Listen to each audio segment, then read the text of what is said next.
might make a few remarks before the normal question and answer forum begins. Thank you very much. Well, good afternoon, ladies and gentlemen of media. This morning, as you well know, I signed Proclamation number 131 and Executive Order number 229, instituting a comprehensive agrarian reform program and providing the mechanisms for the implementation of the comprehensive agrarian reform program.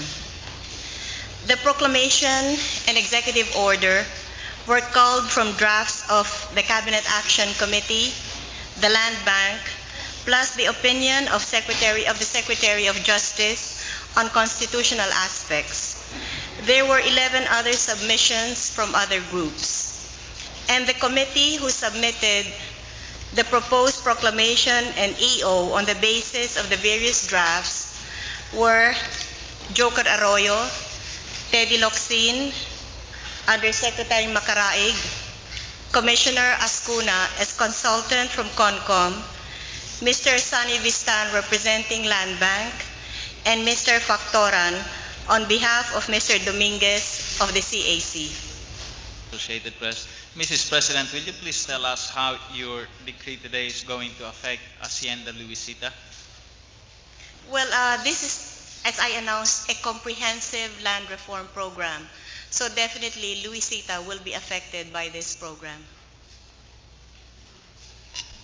The EO provides for voluntary land transfer, and I wonder if your family will submit to voluntary land transfer in the case of Luisita? Well, I have talked to my brothers and sisters about a voluntary program. At the same time, I am expecting Congress to come up with its recommendations or its enactment on the retention limits and the priorities. So whichever comes first. Good afternoon, Mr. President. Victor Agustin of the Daily Inquirer. Mr. President, according to Press Secretary Benigno, the Cabinet in the June 3 meeting reached a consensus for you to enact an agrarian reform executive order covering phases A, B, and D, and leave out the mechanics of phase C, where most of the controversies are centered to Congress.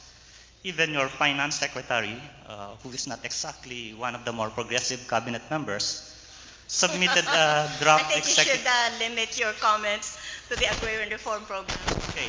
Even your Finance Secretary even submitted a draft executive order calling for land reform on all agricultural lands except those listed in phase C.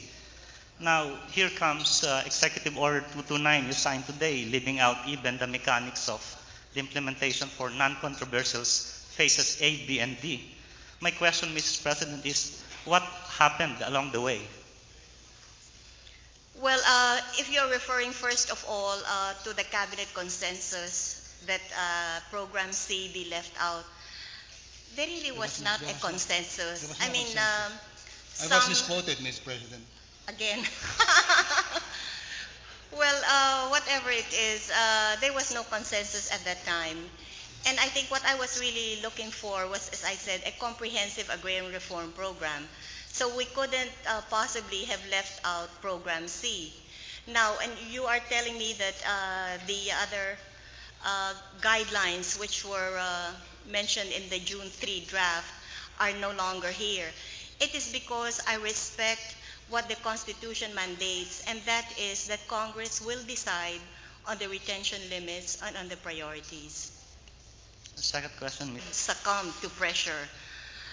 I don't succumb to any kind of pressure except my own. Whatever I believe in that I should do, that is what I do. Thank you, Mr. President. Mr. President, Alex Alams, the People's Journal. How confident is the government in being able to finance this land reform program? I mean, you've come up with a figure of 50 billion now, whereas previous drafts or previous discussions on this said they'd need about 86 billion. And are you confident of the primary source for the funding of this program? Well, the 86 billion originally represented a 10-year program. If you will notice in the EO, this is for a 5-year program now that we are asking for 50 billion pesos. On the initial funding of 2.7 billion pesos, In fact, 2 days ago, I called in Commissioner Ramon Diaz of PCGG because I wanted to make sure that we had the funds available. And he assured me that we have that amount in shares of stock that have been surrendered to the PCGG. So we have the money, the 2.7 billion, which is initially needed for the funding of this program. Second question, ma'am. Since the retention limit appears to be the source or the point of contention here, don't you feel that this was where you should have put your foot down or uh,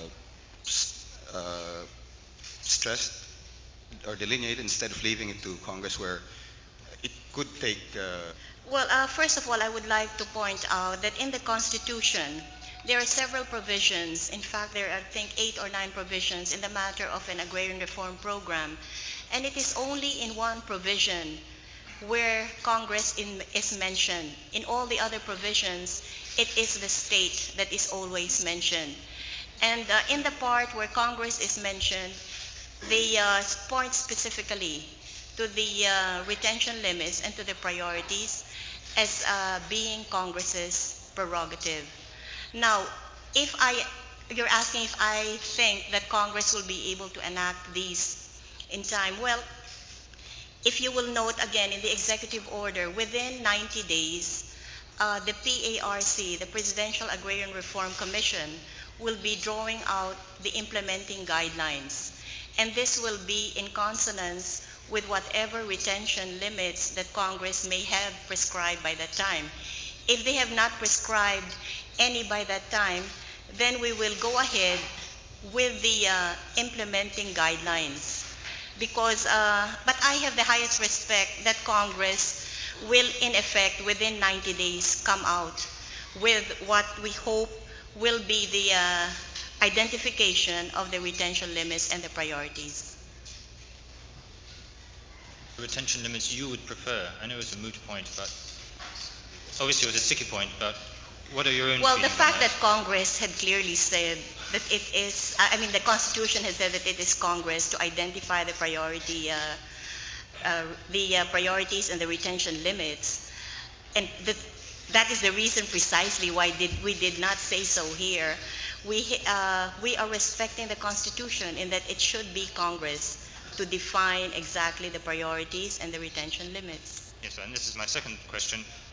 Nevertheless, you took a decision on the question of compensation to landlords, and in the draft or the executive order, you mentioned fair market value, whereas I believe the World Bank and other people recommended other means of compensation like income tax declaration and so on and so forth. Why did you decide on that particular issue, which is a pretty controversial one, and not on retention? Well, in the matter of compensation, first, all landowners will have to file a statement defining exactly the areas of land that they own, plus the identities of the tenants or farm workers, plus the crops or crop that is grown there, the income derived. They have to file these statements. Then they will also have to file what they consider the fair market value of their land. And then later on, the DAR will in effect advise the landowner. I think this is in what can I?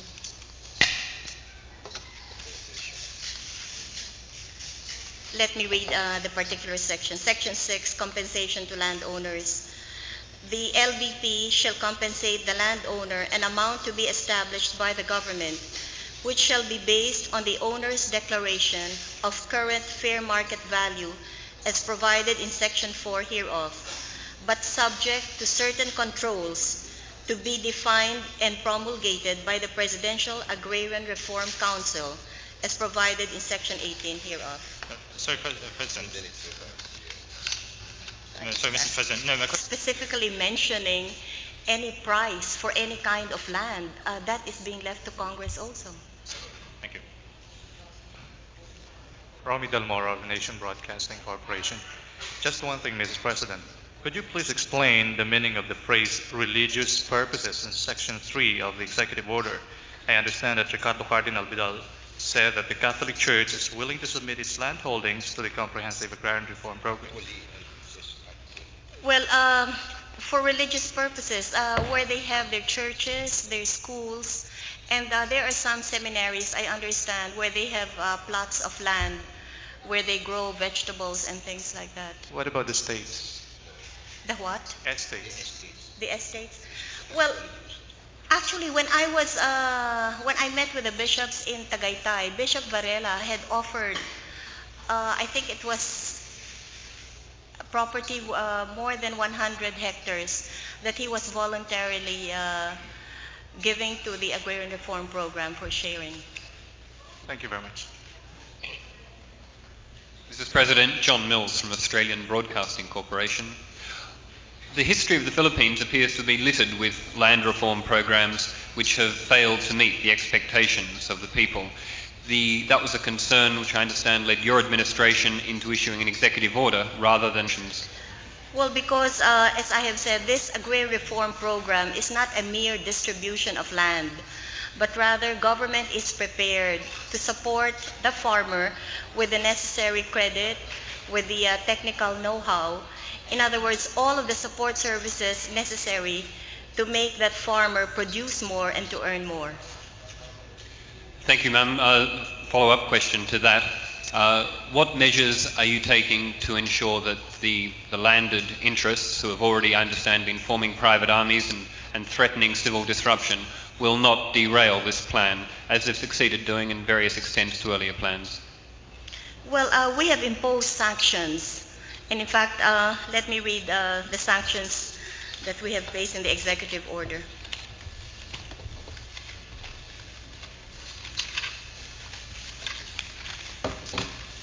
This is Chapter 6, Section 22. With respect to what you were saying about landowners who will disrupt the implementation of the CARP, let me read Section 23. Persons, associations, or entities who willfully prevent or obstruct the implementation of the CARP shall be liable for contempt.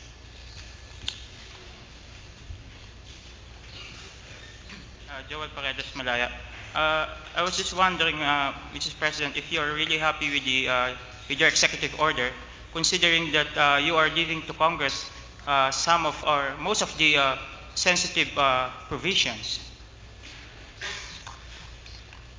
It is not a question of giving up the most sensitive provisions, but rather following what the Constitution mandates. And it is very clear, as I mentioned earlier, that Congress is only mentioned once in the matter of agrarian reform, and specifically in the matter of retention limits and priorities. So it's not a question of giving to Congress the more sensitive issues, but rather obeying or upholding what the Constitution mandates. I was also wondering if you're being part of a big landed family and being a member of the elite, affected your executive order. Well, perhaps it affected it in that maybe some people, maybe you were thinking that I would not include sugar under this, but the mere fact that I have included all, I think should convince everybody that we are very serious about this agrarian reform program.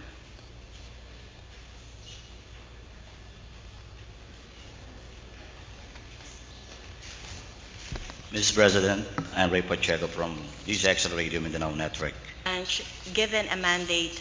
And so once I have already put out this program, and because I want it to succeed, I want all members of the cabinet to support this and to make sure that it does succeed. Because what good is a member of the cabinet if he or she will run counter to what has already been proposed and proposed by the chief executive? To the rest of the members of the Senate and the House. And I suppose they are free to enact whatever agrarian reform program they would like. But I really believe that in this matter, both the executive branch and the legislative branch can work together and cooperate so that this program will indeed succeed and that we will be able to give a better life to our brothers and sisters. I hope you would call press conferences like these more often. I'm Luningning Salazar from CDF German Television. I'd like to ask the questions. First, how much support or opposition do you anticipate from the new Congress with a land reform code of their own? Well, I would like to believe that Congress and the executive branch will be able to work hand in hand because all of us made a commitment to the Filipino people, and that is to better their lives. So I hope that in something like the Agrarian Reform Program, we can forget about personal differences and instead work for the betterment of the entire country. This is a follow-up question. Well, I like to think positively, and I am sure that if I think, I would like to work for the betterment of the country, then I am not thinking that I alone, have the best interests of the country at heart. I sincerely believe that Congress, both the Senate and the House, have just as patriotic motives as I. My second question, that owns vast tracts of sugar land, what would you consider personally as a justifiable retention limit for sugar? I really leave it to Congress. I have said time and again, whatever the law is, nobody's above the law, and that includes me. Thank you. Good afternoon, Mrs. President. I am Bayani Cruz from the Business Star. What effect do you think will your approval of Executive Order 229 have on the business sector, particularly in hastening the economic recovery program? Well, what has been said in the whereases here is that I hope that the farmers will not only be able to produce more but to earn more. So, in other words, we will be able to develop a stronger domestic market. And in that sense, they will be able to buy more, and industries here will be able to sell more, and this will help everybody in the long run. So I think business will be greatly aided by this agrarian reform program. My next question is, going through the executive order, it places a lot of work on the Department of Agrarian Reform, and considering we have no department secretary there yet, how do you propose to resolve this problem? Well, I'm glad you asked that. Because I consider the Secretary of Agrarian Reform as a position which is really very important and very vital, I really waited until this time to look around and to study very carefully who the Secretary of Agrarian Reform will be. I have decided that it will be Philip Huico, who is presently Undersecretary of Natural Resources, and tomorrow he will be returning from Washington, and he will be made the new Secretary of Agrarian Reform. Can we have the name again, ma'am? Philip Huico. Philip, thank you very much. Good afternoon, Your Excellency. For this effect, I am not aware of any congressional bill yet, so I don't know if there is such a bill and if it is in conflict with what I have just issued today. what I've said, Your Excellency, is that apparently under heavy pressure for passage of legislation to this effect, as you know, Your Excellency, I've been following up. Will you please ask the questions directly? Yes. Please ask the questions directly. Well, Your Excellency, my question is, will it not be in conflict with any future congressional legislation? Well, the fact that you're saying future legislation, I am not a prophet or a seer, so we will just have to wait until they come up with their bill. I hope it will not be in conflict, but I have no way of knowing since it is something that will be done in the future. Thank you, Your Excellency. Thank you. Good afternoon, Madam President. I'm Romeo Marquez from the German news agency DPA. Madam President, do you foresee any outbreak of violence or armed opposition against this land reform program? Or is your government prepared to meet any threat? Well, no, and the fact that we have issued sanctions precisely to counteract any obstruction of the implementation of the CARP, I would like to read Section 22 on the matter of permanent disqualification. Persons, associations, or entities who prematurely enter the land to avail themselves of the rights and benefits hereunder shall be permanently disqualified from receiving benefits and shall forfeit their rights hereunder. We felt it was necessary to include this sanction so that everything will be done in an orderly manner.